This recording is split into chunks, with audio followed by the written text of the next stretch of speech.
मित्रों, लव जिहाद के बारे में यहां की न्यायालय ने 2009 में इस बात को स्पष्ट किया था कि लव जिहाद केरल जैसे स्टेट को इस्लामिक स्टेट बनाने की साजिश का हिस्सा है। उस सब के बावजूद यहां की सरकार सोई हुई है। उसे चिंता नहीं है न सुरक्षा की और न ही इसकी आड़ में केरल के खिलाफ और देश के खिलाफ की जा रही साजिश के बारे में कोई प्रभावी कार्रवाई नहीं हो पा रही है। हम सबको इसके खिलाफ जागरूक होना पड़ेगा और इसीलिए आज केरल की आवश्यकता है भारतीय जनता पार्टी। भारतीय जनता पार्टी न केवल आपको समृद्धि का बल्कि प्रत्येक नागरिक को बिना भेदभाव के सुरक्षा की गारंटी भी दे सकती है। സുഹൃത്തുക്കളെ, കേരളത്തിന്റെ നീതിപീഠവും 2009 പറയുകയുണ്ടായി, ലവ് ജിഹാദ് കേരളത്തിന് ഒരു ഇസ്ലാമിക് സ്റ്റേറ്റ് ഉണ്ടാക്കുന്നതിന് വേണ്ടിയുള്ള ശ്രമമാണ് എന്ന് പറയുകയുണ്ടായി. പക്ഷേ ഇവിടെ ഭരിക്കുന്നതാരായാലും കേരളത്തിന്റെ സുരക്ഷയ്ക്ക് വേണ്ടിയല്ല, ദേശത്തിന്റെ സുരക്ഷയ്ക്ക് വേണ്ടി അല്ല അവർ ഭരിക്കുന്നത്. അതിനുവേണ്ടിയുള്ള നടപടികൾ അവർ സ്വീകരിച്ചില്ല. നമ്മളെ സംബന്ധിച്ചിടത്തോളം ജാഗ്രത പുലർത്തേണ്ടിയിരിക്കുന്നു. കേരളത്തിന്റെ ആവശ്യം ഭാരതീയ ജനതാ പാർട്ടി ജയിക്കുക എന്നുള്ളതാണ്. കേരളത്തിന് എല്ലാവിധ സമൃദ്ധിയും നൽകുക എന്ന് മാത്രമല്ല, ഓരോ പൗരനും ഭേദഭാവമില്ലാതെ അവന് ക്ഷേമ പ്രവർത്തനങ്ങൾ നടത്തുക എന്നുള്ളതാണ് ഭാരതീയ ജനതാ പാർട്ടിയുടെ ലക്ഷ്യം. भाइयों बहनों, केरल के अंदर यहां की वर्तमान सरकार कैसे जनभावनाओं के साथ खिलवाड़ कर रही है, सबरीमाला प्रकरण उसका एक उदाहरण है। एक तरफ सबरीमाला के नाम पर जनभावनाओं का कार्य यहां की सरकार करती है और दूसरी तरफ यहां पर कुछ ऐसे संगठनों को अराजकता फैलाने की छूट सरेआम दी जाती है जो यहां के मंदिरों और चर्चों पर हमला करके जनभावनाओं के साथ खिलवाड़ करते हैं। आप सब जानते हैं, केरल जैसे स्टेट में अगर जब सत्ता के संरक्षण में इस प्रकार की अराजकता फैलेगी तो स्वाभाविक रूप से ऐसे तत्वों के दुस्साहस बढ़ेंगे जिन्होंने अभी हाल ही में अपनी एक रैली के माध्यम से राष्ट्रीय स्वयंसेवक संघ के बारे में किस प्रकार की पोस्टरबाजी की थी। वे पोस्टरबाजी इस बात को साबित करती है कि उनकी मंशा भारतीय जनता पार्टी, आरएसएस या फिर इस देश के लिए और केरल के प्रति किस प्रकार की है। हमें समय रहते इस प्रकार की साजिश के खिलाफ और जो साजिश का हिस्सा यहां की सरकार बन रही है, उस साजिश को समय रहते उसके खिलाफ सजग होकर के प्रत्येक केरलवासी को जागरूक करना होगा। केरल की सरकार सबरीमाला के प्रकरण में जनास्था के साथ खिलवाड़ करती है, लेकिन आपने देखा होगा उत्तर प्रदेश में जनभावना का सम्मान करते हुए अयोध्या में प्रधानमंत्री मोदी जी ने भव्य राम मंदिर के कार्य का शुभारंभ किया है। भव्य राम मंदिर के निर्माण का कार्य ये भारत के राष्ट्र मंदिर के निर्माण के कार्यक्रम को आगे बढ़ाने का है। ये केवल एक मंदिर नहीं बल्कि भारत की आस्था को सम्मान देने का कार्य किया गया है और भारत की इस आस्था के सम्मान के लिए केरल की ओर से जो योगदान दिया गया है तो दिया जा रहा है। मैं इसके लिए केरल की जनता का हृदय से अभिनंदन करता हूं, आभार व्यक्त करता हूं। പ്രിയമുള്ളവരെ, കേരളത്തിന്റെ സർക്കാർ ജനഹിതത്തിനനുസരിച്ചല്ല അവർ പ്രവർത്തിക്കുന്നത്. ശബരിമലയിൽ അവർ ജനഹിതത്തിന് എതിരായിട്ടാണ് പ്രവർത്തിച്ചത്. മാത്രമല്ല, ചില തീവ്രവാദി സംഘടനകൾ അവര് ക്ഷേത്രങ്ങളും അതുപോലെ തന്നെ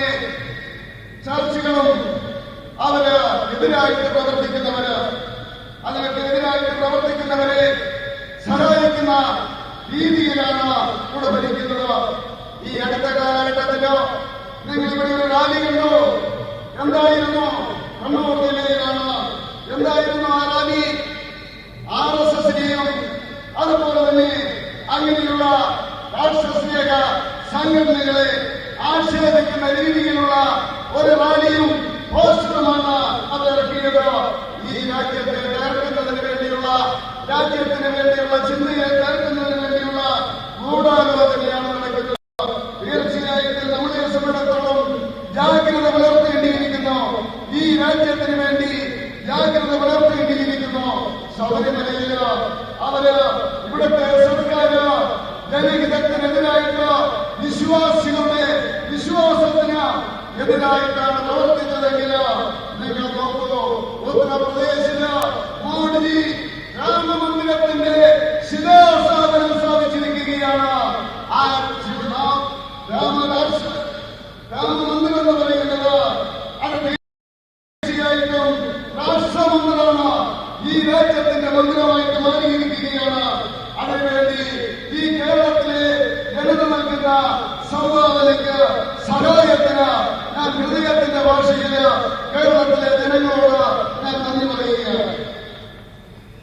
भाइयों बहनों, CPM की केरल की सरकार ने केवल यहां की जनता की भावनाओं के साथ खिलवाड़ करने का ही काम नहीं किया, बल्कि अपने राजनीतिक स्वार्थ के लिए CPM की सरकार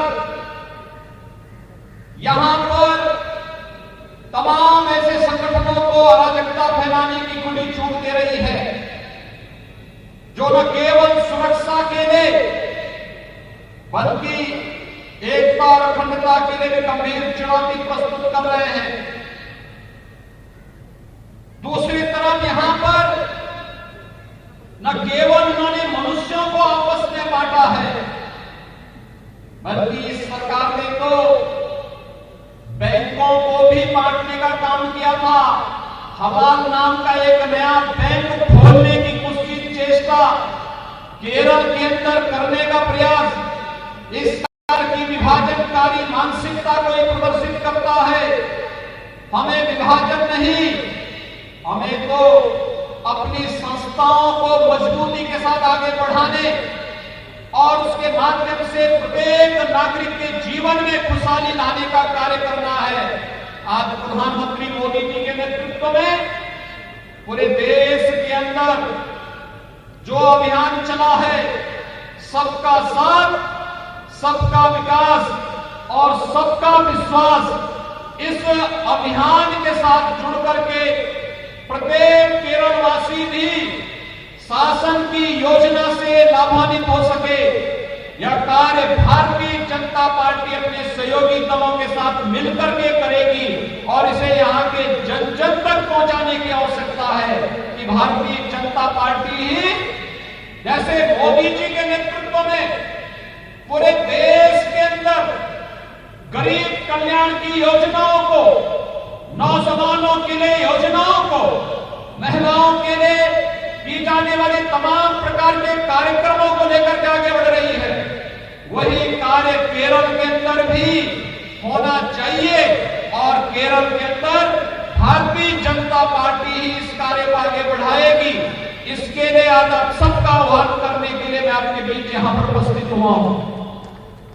സഹോദരി സഹോദരന്മാരെ, CPMന്റെ ഭരണം കേരളത്തിലെ ജനവികാരവുമായിട്ട് അവരെല്ലാം നേരിട്ടുകൊണ്ടിരിക്കുകയാണ്. ഈ അവസരത്തിൽ അവർ ജനങ്ങളെ വിഭജിക്കുന്നതിന് വേണ്ടിയുള്ള രാഷ്ട്രീയമാണ് കളിക്കുന്നത്. ഇവിടുത്തെ തീവ്രവാദി സംഘടനകൾക്ക് അവരെ സഹായം കൊടുത്തുകൊണ്ട് ഇവിടെ അരാജകത്വം ഉണ്ടാക്കുകയാണ്. ഏകതയ്ക്കും അഹിംസയ്ക്കും എതിരായിട്ട് അവർ പ്രവർത്തിച്ചുകൊണ്ടിരിക്കുകയാണ്. ഇവിടുത്തെ ജനങ്ങളെ വിഭജിക്കുവാൻ വേണ്ടി അവർ ശ്രമിച്ചുകൊണ്ടിരിക്കുന്നു. ജനങ്ങളെ വിഭജിക്കുക മാത്രമല്ല, ബാങ്കുകളെ അവർ വിഭജിക്കുന്നു. ഹലാൽ ബാങ്ക് എന്ന് പറഞ്ഞുകൊണ്ട് ഒരു ബാങ്ക് ഇവിടെ സ്ഥാപിക്കുവാൻ വേണ്ടി അവർ ശ്രമിക്കുകയാണ്. മനുഷ്യനെയും തമ്മിലടിപ്പിക്കുന്നതിന് വേണ്ടി ഇതിനെതിരെ മാനവീയതയുടെ ശബ്ദമായിട്ട് നാം ശക്തമായിട്ട് മുന്നോട്ട് നീങ്ങേണ്ടിയിരിക്കുന്നു. നമ്മുടെ പദ്ധതി എന്ന് പറയുന്നത് ജാതിയും മതവും നോക്കാതെ ഓരോ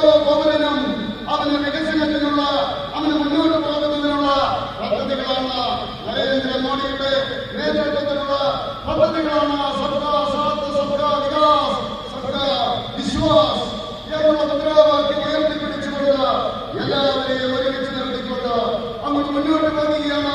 കേരളത്തിൽ ഭാരതീയ ജനതാ പാർട്ടിയോടൊപ്പം ഇവിടുത്തെ ഘടകകക്ഷികളും അതിന് സഹായം നൽകുകയാണ്. അതുകൊണ്ട് എനിക്ക് പറയുവാനുള്ളത് ക്ഷേമ പദ്ധതികള്, ജനങ്ങൾക്ക് വേണ്ടിയുള്ള ക്ഷേമ പദ്ധതികള്, യുവാക്കൾക്ക് വേണ്ടിയുള്ള പദ്ധതികള്, മഹിളകൾക്കുള്ള പദ്ധതികള്, അതെല്ലാം തന്നെ ഓരോ പൗരനിലെത്തണം. ജനങ്ങളോട് പറയണം, അങ്ങനെ ഭാരതീയ ജനതാ പാർട്ടി ഈ കേരളത്തില് വിജയിക്കുന്നതിനുള്ള അന്തരീക്ഷം ഉണ്ടാക്കണമെന്ന് അഭ്യർത്ഥിക്കുന്നതിന് വേണ്ടിയാണ് ഞാനിവിടെ എത്തിയിരിക്കുന്നത്. भाइयों बहनों, केरल के अंदर चाहे एलडीएफ रहा हो या यूडीएफ, ये दोनों भ्रष्टाचार की प्रतीक रहे हैं। यहां की जनता को शासन की योजनाओं से वंचित करने वाले रहे हैं। उत्तर प्रदेश देश के अंदर आबादी के हिसाब से सबसे बड़ा राज्य है। 24 करोड़ की आबादी उत्तर प्रदेश में निवास करती है और उस 24 करोड़ की आबादी में आपने देखा होगा कोरोना प्रबंधन किस रूप में होता है। उत्तर प्रदेश के अंदर आज के दिन पर 2000 से भी कम एक्टिव केस कोविड के उत्तर प्रदेश के अंदर बचे हैं। कोविड की नियंत्रण के लिए बहुत अच्छी कार्य योजना वहां पर बना करके, क्योंकि केंद्र में मोदी जी के नेतृत्व की सरकार जो मार्गदर्शन करती है और जिन योजनाओं को देती है, उन योजनाओं को ईमानदारी के साथ उत्तर प्रदेश के नागरिकों को उपलब्ध कराने का कार्य किया जा रहा है। और इसलिए बेहतर कोविड प्रबंधन के लिए WHO ने भी उत्तर प्रदेश सरकार की सराहना की है। आखिर कोविड नियंत्रण केरल के अंदर क्यों नहीं होता है? केरल की सरकार, यहाँ के मुख्यमंत्री और यहाँ की सरकार तो पहले उत्तर प्रदेश के हेल्थ इंफ्रास्ट्रक्चर पर हंसती थी, लेकिन आज दुनिया कोविड प्रबंधन में फेल होने के लिए केरल की सरकार पर हंस रही है। केरल की सरकार को केरल की जनता के सामने इसका जवाब देना चाहिए। സുഹൃത്തുക്കളെ, കേരളത്തില് LDF ആയാലും UDF ആയാലും അത് അഴിമതികളുടെ പ്രതീകങ്ങളായിട്ട് മാറിയിരിക്കുകയാണ്. ഭരണത്തിലൂടെ ജനങ്ങൾക്ക് ആനുകൂല്യങ്ങൾ നൽകാതെ അവര് അവഗണിക്കുകയാണ്. എന്നാൽ ഞാൻ UP നിന്നാണ് വരുന്നത്. ഇന്ത്യയിലെ ഏറ്റവും കൂടുതൽ ജനസംഖ്യയുള്ള സംസ്ഥാനമാണ് UP. 24 കോടി ജനങ്ങളാണ് UPയിലുള്ളത്.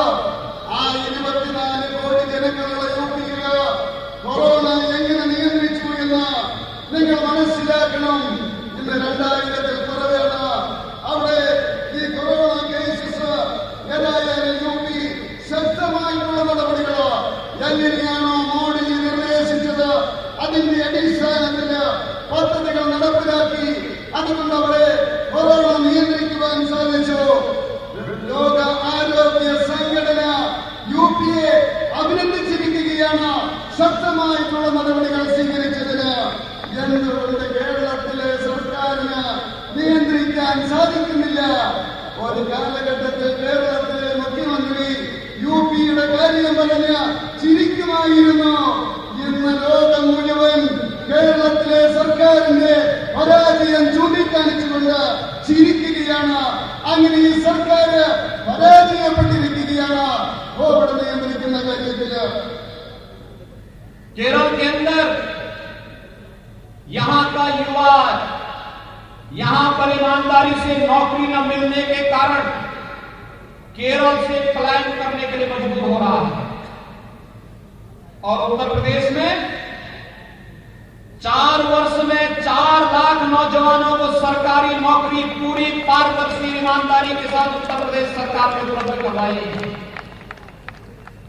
केरल की बहुत सारी बहनें तो उत्तर प्रदेश के अंदर भी वहां पे शासकीय सेवा में भी और निजी क्षेत्र की सेवा में भी कार्य कर रही हैं। कहीं कोई समस्या उनके सामने नहीं है। यही नहीं, निजी क्षेत्र में भी भारी पैमाने पर निवेश को उत्तर प्रदेश के अंदर आमंत्रित किया गया है। और केंद्र सरकार की मदद से उत्तर प्रदेश में वर्तमान राजस्थान में 30 नए मेडिकल कॉलेज बनाए जा रहे हैं। 40 लाख गरीबों को एक आवास उपलब्ध कराया गया है। 1,38,00,000 से अधिक लोगों को विद्युत का कनेक्शन उपलब्ध करवाया गया है। 2,61,00,000 से अधिक लोगों के लिए स्वयं उनके टॉयलेट उपलब्ध कराए गए हैं। और यही नहीं, आयुष्मान भारत के अंदर उत्तर प्रदेश के लगभग 10 करोड़ लोगों को हम लोगों ने 5 लाख रुपए की स्वास्थ्य बीमा का कवर देने का काम भी उत्तर प्रदेश के अंदर उपलब्ध किया है। आखिर केरल के अंदर इन योजनाओं का लाभ केरल की जनता को क्यों नहीं मिल पा रहा है? क्योंकि केरल की सरकार रुचि नहीं लेती, उसकी इन योजनाओं में रुचि भी नहीं। आपके सामने उदाहरण है जल जीवन मिशन का। जल जीवन मिशन का मतलब हर घर नल। प्रधानमंत्री मोदी जी ने हर व्यक्ति के लिए शुद्ध पेयजल की आपूर्ति के लिए भारत सरकार पर्याप्त मात्रा में व्यवस्था कर रही है और प्रत्येक नागरिक के तक शुद्ध पेयजल की उपलब्धता हर घर तक पहुंचाने के लिए जल जीवन मिशन की घोषणा की और उसे लागू किया। लेकिन केरल की सरकार एक तो समयबद्ध ढंग से इस योजना को लागू नहीं कर पा रही है और दूसरा इस योजना को भी अपने नाम पर चस्पा करके जबरन इसका श्रेय देने का प्रयास कर रही है। यानी आवास भी नहीं देगी गरीबों को, गरीबों का शौचालय भी नहीं बनाएगी, आयुष्मान भारत का लाभ भी गरीबों को नहीं उपलब्ध होगा।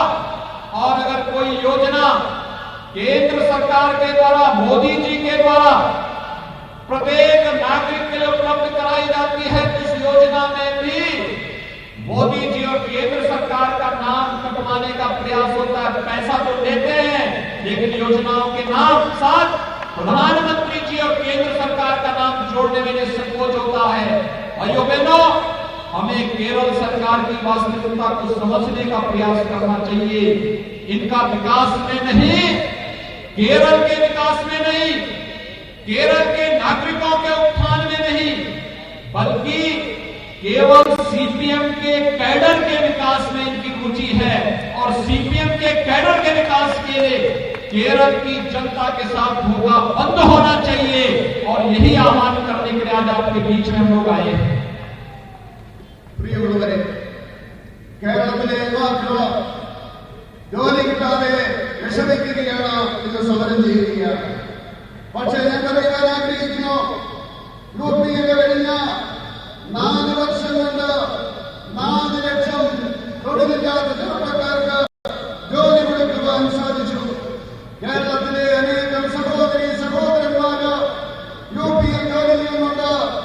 സർക്കാരിന്റെ കീഴിലുള്ള ആരോഗ്യ സ്ഥാപനങ്ങളിലും അതുപോലെ തന്നെ പ്രൈവറ്റ് സ്ഥാപനങ്ങളിലും ജോലി ചെയ്യുന്നുണ്ട്.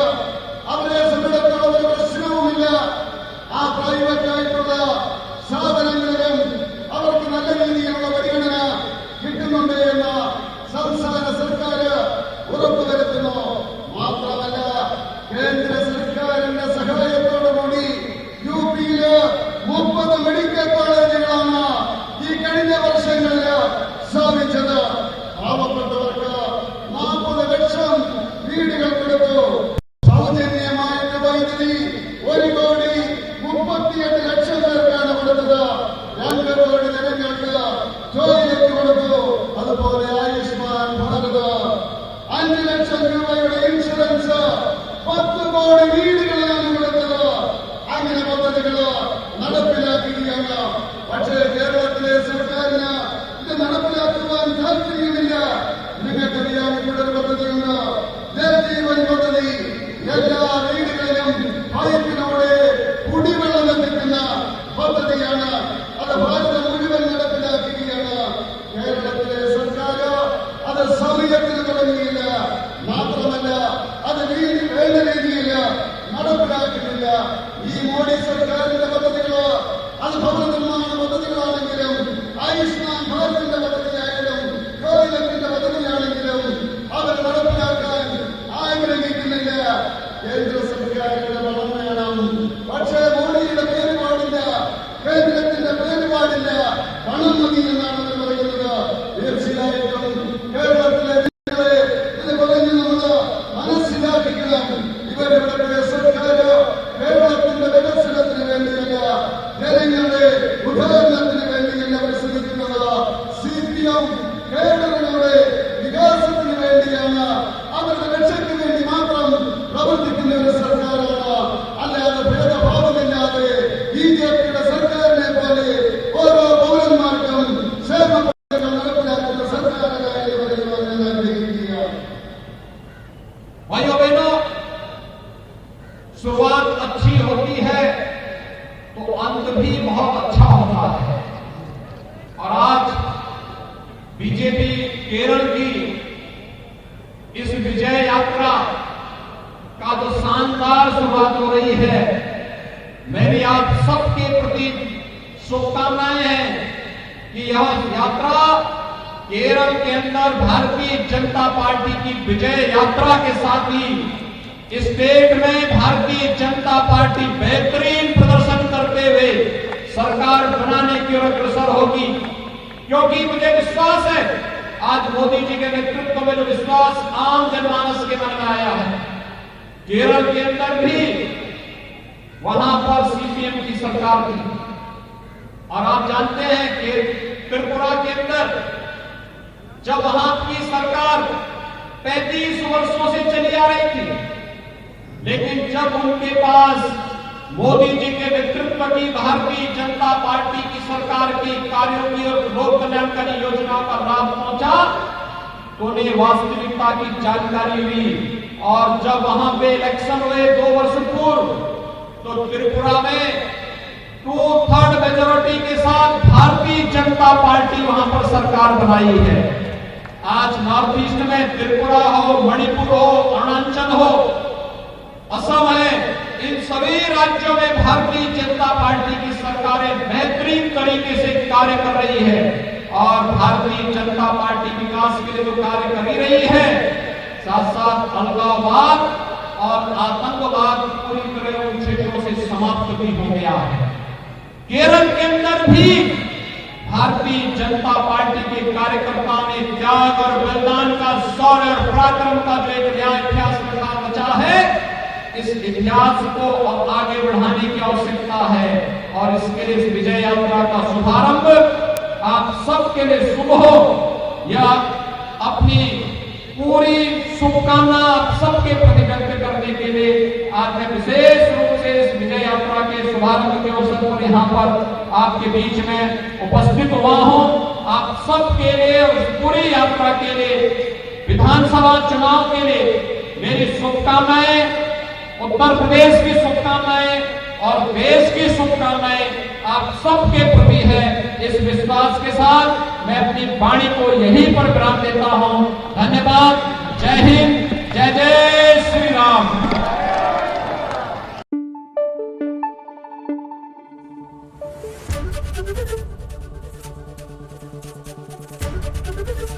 ABP गंगा, खबर आपकी, जुबान आपकी।